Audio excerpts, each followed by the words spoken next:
Hello and welcome back to episode 9 of Across the Wave, where we fill you in on all Delbarton sports news that you missed across the past week, and we highlight some pro and college sports. I'm Lorenzo Scola, joined by Ryan Dooley, and we got a ton on the plate today to talk with you. Yeah, so first off, a football team with a rough loss to Paramus Catholic at home this weekend to close off the regular season. They're going to end below 500 with a 4-5 season, but it was a really tough schedule, included some really high-quality out-of-state opponents, and overall there are definite signs of growth throughout the season for this Green Wave team. In this game specifically, though, the story was definitely Paramus Catholic's offense. A great running game throughout. They got big pass plays when they needed it. And, Delbarton's offense put up a solid game, too. They had over 20 points, but this Paramus offense was commanding with their presence and really just dictated the flow of the game.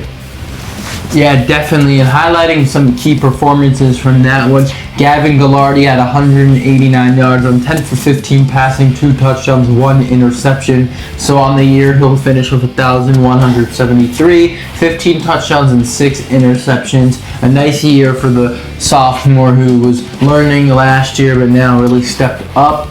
For Matthew Tafiri, had not the best day, had the score on the ground for 1 yard, 22 rushing yards only though. He'll finish the season on 501 yards on 6 touchdowns. And Kobe Mason only had 31 yards. He finishes with 628 on 3 touchdowns. Grant Van Rappenhort, he had a touchdown and 128 yards on the day. He'll finish the year with 7 touchdowns on 556 yards. Gerard Yu had a 60-yard game on 3 receptions with a 41-yard touchdown long in the game. 13 tackles for Emmett Coffey and a bunch others with 8. No sacks or tackle for losses. Really, they couldn't slow down that run game. Paramus was about averaging 5 every carry. They really were able to dictate the game on offense. Yeah, and for Paramus, their offense definitely had a day, starting with their quarterback. Rowan Martin had 98 yards and 2 passing scores.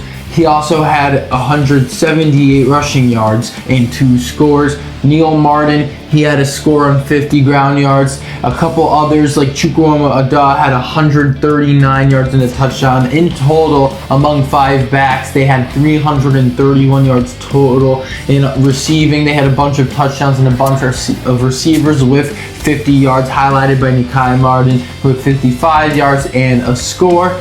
In other news, though, St. Peter's, they received the 2 seed despite a loss to John Bosco 31-6. So the winner of Peters versus St. Augustine will face the winner of Delbarton versus St. Joe's this upcoming week.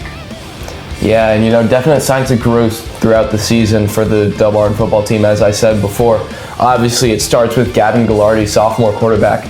Definite growing pains early on in the season, but he really grew through them. He's a really talented quarterback, which he's grown throughout the season in his ability to command the passing game, his knowledge of the pocket, and also knowledge of the routes as well, just being able to connect with those receivers who also had a breakout year. We saw Grant Van Rappenhort really become the wide receiver 1 for this offense. Really unexpected preseason, but he really stepped up to some key injuries to some wide receivers for Delbarton. And now moving forward for Delbarton, the mission's really simple. It's playoff time, 1 and done. Every game moving forward has to be a win. You're 4-5 in the regular season, and you got the 6th seed in the playoff, but none of that matters anymore. You win out, you're going to have a state championship, so that has to be the goal. Moving forward, they're going to be taking on the 3 seed St. Joe's Regional. That's going to be a great matchup up in Montvale, so it's an away game for Delbarton for their first playoff game of the year. It's going to be a really tough game. St. Joe's Regional recently beat Bergen Catholic in a thriller. This is a quality team, and it's going to be a big test for the Green Wave, but they definitely, if they play at their best, they have a chance to win this one. Yeah, definitely. And as you said, a lot of players this season really stepped up after they lost Philip Fulmar and Brock Dandridge. So, it's great to see this young talent really stepping up, and they'll need to really dictate that running game if they want to have a shot at this one versus St. Joe's, because when they dictate the running game, that's when all the offense really comes together and you really see them become dominant. Now moving on to soccer. After Delbarton, they had a 3-0 record last week. They finished their season with a dominant win versus Roxbury, 5-0. They had goals from multiple players: Owen Miller, Liam Murphy, Aiden Aberna, he had 2, and Luke Giurino had won. They really propelled this team to a great team win. This team is really starting to look dangerous after some uncharacteristic losses earlier on in the season. That's 4 straight wins going into states, and they'll face St. Joe's. So both football and soccer will be playing St. Joe's Regional. St. Joe's is the 11th seed. They're coming off an upset win against the 6th-seeded Don Bosco. They beat them 1-0.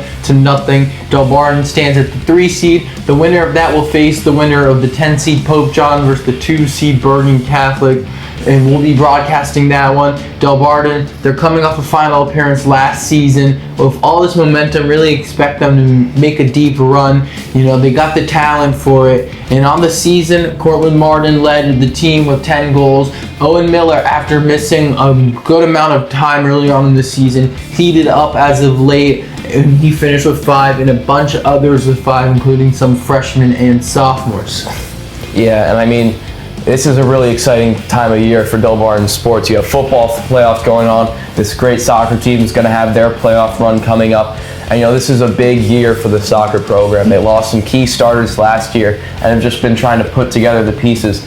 And some losses, they lost in the Morris County tournament. They had 2 uncharacteristic losses to Morris County teams early on in the regular season. And it's really all been about 2 things. It's about doing the little things right and also getting healthy. Early on in the season, around mid-season, a lot of injuries to this Delbarton squad.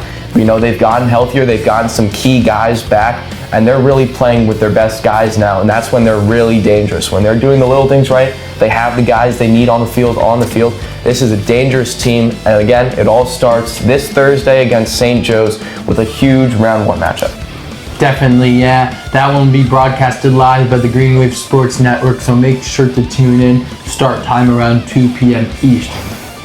As for cross country, they also have their big meets of the season coming up. Last Saturday, they competed at the Catholic School Championships. Matthew O'Reilly, a senior, first year doing cross country. He came in first for Delbarton, 8th overall in the Catholic School pool with a time of 17:04. Very impressive for him. And moving forward, this cross-country team is going to send their elite guys to the state meet. That's going to be this Saturday at Homedale. Homedale is a very hard track. It's definitely going to be a challenge for these guys, and we'll have results from that big state meet for you guys next episode.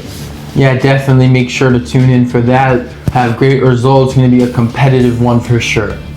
Now moving on to the sub-varsity schedule. Freshman football, they beat Paramus 20-8. They finished the season 4-4. Nice job on the season for them with some good wins and really building up for future. We'll see them next year on JV and varsity. JV football game was canceled. That's 2 weeks in a row now. So they finished the season 4-1. All in all, pretty good job. Freshman soccer, they finished with tying Roxbury 1-1. They'll finish the season 9-5-4. And JV soccer, they had a dominant win against Roxbury 4-0. So they'll finish the season 9-3-5. That's it for the sub-varsity for now. We'll be back with them in the winter. But for now, that's all we have for the sub-varsity schedule going forward. Yep. As these varsity teams move into playoffs, that's going to be it for sub-varsity, and they obviously had very impressive seasons, and that's the building blocks for these programs moving forward. When we have success in the playoffs, which hopefully we have this year, it's going to be because of the work they put in on the sub-varsity teams earlier in their Delbarton careers. For sure. Now moving on to pro football. The Seahawks on Monday Night Football, they dominated the Commanders, scoring 28 points early on in the second. Really just job well done by the offense. Sam Darnold entered the half 16 for 16, 4 touchdowns, so he's looking like an early MVP candidate maybe. And the Jaguars, they had an OT thriller after the Raiders failed to get a 2-point conversion. Cam Little officially hit a 68-yarder, so he holds the NFL record. He hit 70 in preseason, but now in the regular season holds the record. The Bills take down the Chiefs 28-21. The Chiefs trying to work some late magic, couldn't get it to go. The Panthers, they upset the Packers 16-3, and they're 5-4. The Panthers are really looking like, after these couple years of rebuilding, not doing so well under new head coach Dave Cannonals from the Buccaneers, looking like they're turning things around. The 49ers, after beating the Giants, they're 6-3. Rams are 6-2. Both teams will clash for a divisional matchup next week. That'll be an exciting one to watch. As a Seahawks fan, I don't know who to want to root for to lose, but it'll definitely be a great game. The Pats face the Bucs next week in what should be a thriller, 7-2 versus 6-2. Eagles, Packers. Stafford is red hot also. 21 touchdowns, 2 interceptions. And we have some trade deadline news. The Jets are really making some big trades. Trade Quinnen Williams, defensive tackle of the Cowboys, for a second-round pick this year, a first next year in Mozzie Smith. And then they dealt Sauce Gardner, their standout rookie, who they just extended this offseason to the Colts, for 2 first-round picks, and A.D. Mitchell. So the Jets looking to rebuild. And as we're live, the trade deadline is still going on, so they could be making some more moves. The Seahawks, they picked up Rashid Shaheed from the Saints. He already has 500 yards on the season, so he should be, a nice deep threat just to get JSN more targets, more open. And the Steelers, they handed the Colts their second loss of the season. And the Bears, they scored 47 against the Bengals, 42 to pick up a win and improve to 5-3. The NFC is really looking stacked and competitive this year and wide open for number 1. Yeah, big shakeups in the NFL in terms of upsets. We had that in the college football world too.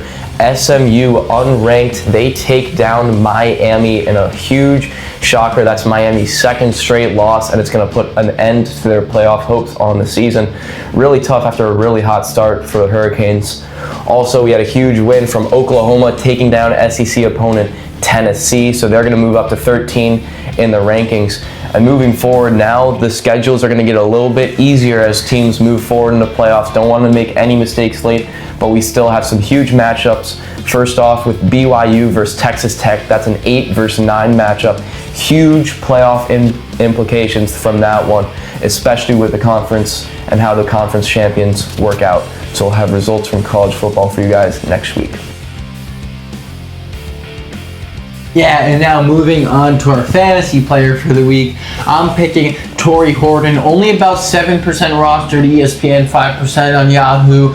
He had 50 yards and 2 touchdowns for the Seahawks. That's 6 on the season, 5 including his punt return would make 6. So 5 is tied with Emeka Egbuka for the most by a rookie receiver in the league and a rookie in general. And with Cooper Kupp falling down with a hamstring injury, Torrey Horton was really emerged as the Seahawks receiver 2 option. He was drafted in the 4th round, but he was really projected to be a 2nd-round pick before having a season-ending knee injury. So he's looking amazing, flashy speed, he's tall. So if you need a receiver, I would go ahead and pick him up because he's looking like a good target behind JSN. And what about for you, Dooley? Yeah, I'm going with Colston Loveland of the Chicago Bears. He had a breakout week last week, putting up around 23.6 points. Huge game for him in the absence of Cole Kmet. With Cole Kmet out again next week with a concussion and the Bears facing off against a weaker Giants team, I expect Colston Loveland to have another great game. Now for the MLB, we have a champion after a great series, including multiple extra inning thrillers. The Dodgers take down the Blue Jays, claim back-to-back championships with Yoshinobu Yamamoto as the World Series MVP. A great sign for this program, who hopes to keep adding to their impressive resume over the past few years. Yeah, definitely. That one went to 11 innings. The Blue Jays had an early lead 3-1, but they just couldn't pull away. Dodgers back-to-back, that's rare. That's very impressive. They're going to be looking at three-peat. That team is just so dominant. They have so many stars, so much talent. Mookie Betts with 4 rings now, so that's nice for him. But great win for the Dodgers and the Blue Jays. They really gave it all they had. A lot of people had the Dodgers either sweeping or winning in 5, but the Blue Jays, they gave the Dodgers a real test. And now finally moving on to the NBA, the Thunder, they're looking to repeat champions like the Dodgers. They're 7-0 on the season. Shea is still cooking, averaging 34 points a game. The Bulls and Philadelphia 76ers are both 5-1. They're top tied for the East. The Spurs are behind in the West of the Thunder, 5-1. The Lakers are 6-2, and Luka is just carrying the Lakers with LeBron being out. He's averaging 42 points. Giannis is averaging 34. And for the Sixers, you have VJ Edgecombe, who broke LeBron James' record in the first game by rookie points scored. But Tyrese Maxey really breaking out. Amazing last season, but now emerging even more this season, averaging 33 points. So that's exciting news for the NBA. Thunder Clippers tonight, two rivals there. So it'll be an exciting matchup to see. More on the NBA as it's early on in the season will be soon. Yeah, real exciting time for sports. Obviously NFL is in full gear. NBA is ramping up. It's a great time of year to be a sports fan. And that's going to be all for this episode of The Across the Wave. Thanks so much for watching, and hopefully we'll see you next week.